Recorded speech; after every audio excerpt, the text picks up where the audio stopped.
thing about it is, if you setting it off, you definitely got to set your bar high. You don't want to be, the last thing you want to be is forgettable. You know what I'm saying? Like, I always talk to, like, young MCs, like, yo, do you just want to be dope or do you want to be memorable? You know what I'm saying? Do you want people to remember you or do you just want to be dope? Because you can be dope all day with the pen game, but are people going to remember you? You know, it goes with your delivery, too, and the story that you're telling. You know what I'm saying? Like, I feel like with Craig Mack, Flavor in Your Ear remix, I felt like Biggie had the dopest verse, but Busta Rhymes had the one that you really remember the most. It was the most memorable. Yeah. You know what I'm saying? So it's like, which one do you want to be? Yeah, Biggie had the best pen on that to me. In my opinion, Biggie had the best pen on that remix, but Busta Rhymes was the most memorable. You know what I'm saying? So it's like, depends on what you want to be known for. So with that joint, with Rise, I was like, all right, bet. I wrote that verse in 20 minutes. And I always get the beat and I write right then and there. Like, you know what I'm saying? And I do all of my writing in my car. So it's like I'm free in my car. I'm chilling. You know, I'm listening to the beat. I'm cruising to it. I'm like, all right, bet I got this.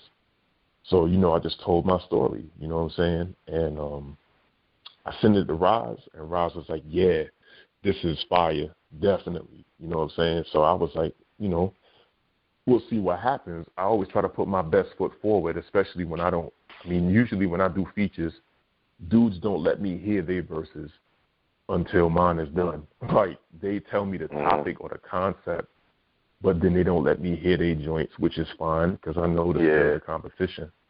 But like I said, anytime somebody try to get me on a feature, I got love for you. Thank you so much. I really appreciate that. The opportunity is beautiful. I'm blessed. I'm honored. But I'm also going to try to come for your head, like whoever you are, you know what I'm saying? Because I know people do that to me. You know what I'm saying? Me and Lena Jackson, we married, you know what I'm saying? Like, we, you know, and she try to come for my head. She try to come for my head every time.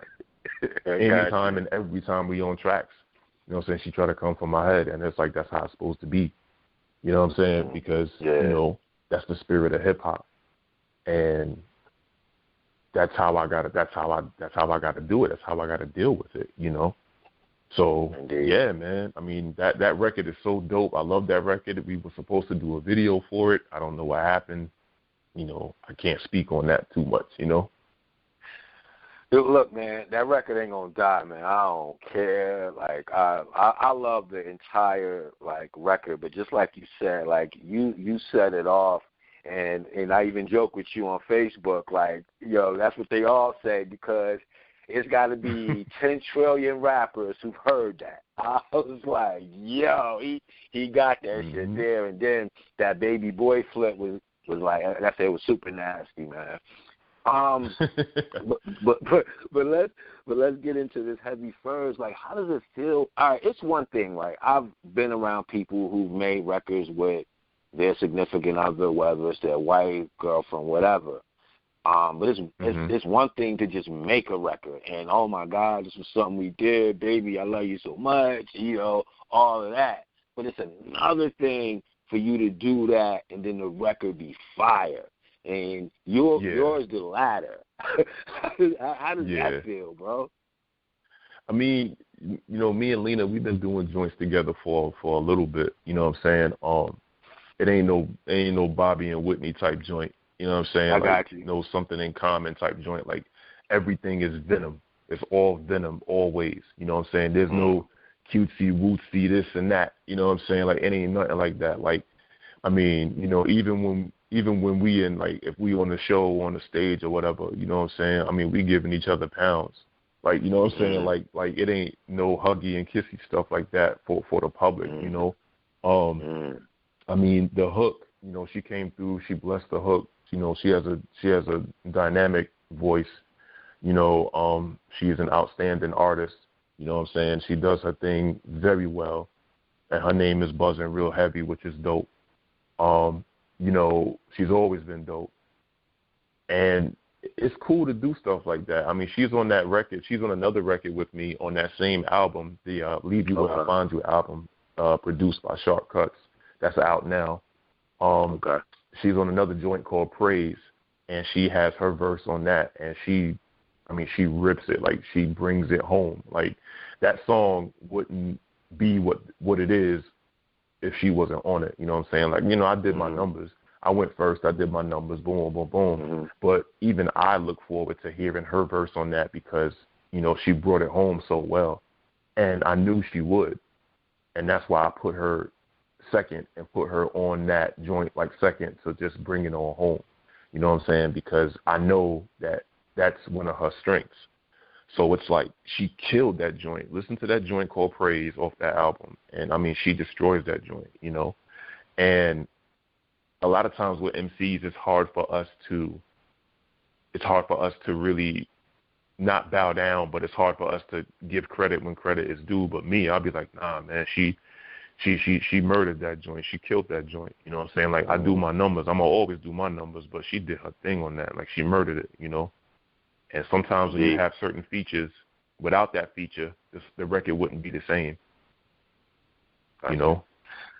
Like, I feel like hip-hop and me wouldn't be the same if I wasn't on it. You know what I'm saying? No, it seemed like, I guess maybe for like the last, let's say 4 years, maybe a little longer, maybe a little shorter, but let's just say 4 just for the conversation's sake, like that lyrics are being appreciated again. That's not to say that it's not other types of hip-hop, but what we've been screaming all along, that it was room for everybody, you know what I'm saying? And you shouldn't have to sacrifice what you do to get heard, you know? And I feel like we've definitely turned the corner in regards to that. Let's say we wasn't at that point and we were still at the point we were, like, say, 5, 6 years ago, you know, where you had to have, like, that, I don't want to say BS, but you had to have a certain style to get, you know, any type of buzz. Would that have changed anyway how you approach music? No. Like right now, you know, this era is what it is. You know what I'm saying? I mean, a lot of people, they like what they like. And I used to be one of those people that used to, you know, look down on people that, like, if you wasn't spitting hard bars or if you wasn't, you know, spitting, you know what I mean? I didn't want to listen to it or whatever. But now it's like I'm opening my mind more. And there's a place for everything. And I have to understand that. And I'm still learning to understand that. But it wouldn't change the way I approach things because I can only do. Wait, and I asked you that question, right? Let me cut you off. I asked you that question, not like you're gonna make a song totally out your character, but let's say my example would be something like, "Yo, damn, Sam's, man, I might need a club joint." You understand what I'm saying? Yeah. Where it's like instead of the music coming naturally to you, you're trying to think about it. I gotta make this record, and I gotta make this record. You know, and then I could do all what I want to do. Like, would you ever even thought about doing that? No, because if I'm the artist that you sign, then you already know what you're getting with me. Like, I mean, if a record pops off in the club by happenstance, so be it. Like, yo, I remember being in the club and hearing Keep It Thorough by Prodigy a lot. In the club. Yeah. And that wasn't even meant to be a club joint, but that joint was a banger in the club. You know what I'm saying? So it's like, you know, certain energy, it can be taken into a club setting and it could just be fire. You know what I'm saying? You take Quiet Storm. Quiet Storm was a dope club record too. I mean, if you do your research on it, Clue was spinning that in the club before it was even Quiet Storm. It was called White Lines. And then they did Quiet Storm, and then they did the Quiet Storm remix with Lil' Kim, and that just took off in the club. But it was never really meant to be a club record, in my opinion, I don't think. I mean, I can't really speak for the artist because I wasn't there. But I don't think that was meant to be a club record. You know what I'm saying? I mean, I understand it's a business, and you know, as an artist, you want to have certain records out there like that, but I never really think about it like that because I got to make a record that I will enjoy. You feel me? Like, if I know that I did this record just for the clubs, I wouldn't listen to it. I'll be like, nah, I'm not really proud of that because I did that for a certain reason. Now, I do say that I want records where it's a relationship record, where I'm talking about a relationship, but I'm not talking about it in the, oh, baby, I love you type sense. Like, everything, I can't do something that's, like, corny or something that's cliche. Like, I might talk about a relationship to the point where, you know, shorty's leaving, and I know it's my fault, and this is what happened. You know what I'm saying? Like, something like that that's more relatable than the cuddly, cute, you know, that's not my joint. I leave stuff like that, you know, to artists like Fabulous and stuff like that. They can do that very well. Like, that's just not my speed. So I wouldn't approach anything different. I'd still do me because I can only do Precyce Politix stuff. You know what I mean? Gotcha. Before we get out of here, man, talk about this current album. You know, my listeners, man, they music fans, so you know they're gonna go looking for your stuff or whatever. So, like, give me that, yo, if you like Heavy Furs, wait till you hear the album pitch for me. Well, the thing about it is, man, that album is called Leave You Where I Find You. It's Precyce Politix. The whole album is produced by my man Sharp Cuts for Street Flavor Entertainment. Street Flavor is the team, and Crossbones is the gang. I'm a part of the Crossbones Collective, the #1 collective musically in NC right now, North Carolina. Heavy Furs, definitely a dope joint. The beats on here are crazy. You know, the lyrics are definitely hard. You know what I'm saying? It puts you in the mind of a mob movie, you know, because of the main character, Frankie Needles, what he's going through. You'll definitely be entertained, and it'll definitely make you want to listen to other things in my catalog, like the other albums in my catalog. I believe this is my 5th studio album. And yeah, man, like, it's just a really dope joint. You know, pretty much if you're looking for bars and wordplay, delivery, and some story, you know, this is definitely the album for you. You know what I mean? No snapping your fingers and doing all that other stuff. Like, this is pretty much a street banger right here. So, you know, Leave You Where I Find You. You could find it on all your streaming platforms. We got limited edition physical copies on the way as well. Those will be signed, of course.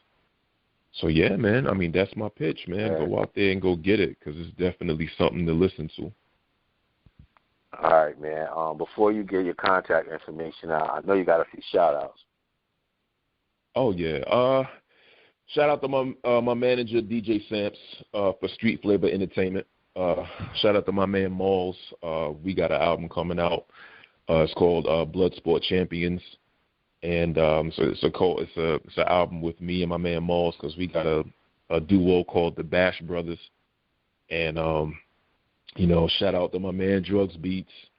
Shout out to the whole team, Steve Skyline, EA Portier, just everybody on Street Flavor Entertainment. You know, shout out to everybody that's listening. Everybody who loves hip hop. Shout out to you for having me up here, definitely. You know, and that's pretty much it, man. You know, I don't really do too many shout outs. I like to see people and thank them, you know, personally. But, you know, yeah, man, I definitely appreciate you having me up here. Man, it's all good, man. Like I said, I've been messing with you since, you know, I first heard your verse, man, and I'm glad that I was finally able to get some of your stuff. And, you know, and I could have went and looked for it too, so that's my bad. But, you know, at least I was rocking something from you, you know. But, exactly. Man, I want to just thank you, man, you know, just for, like, just being so humble, man, and being just such a good, like, soul out there in this world of, like, just ignorance and, like, obsessively being cocky when you don't have the skills to back it up. So it's refreshing to hear somebody like you, and you still have that humility to give other people their credit, all while, like, keeping that confidence in yourself, and you don't feel threatened, man. And that's just a great great quality to have, man. So I Appreciate just, it, brother. Just want to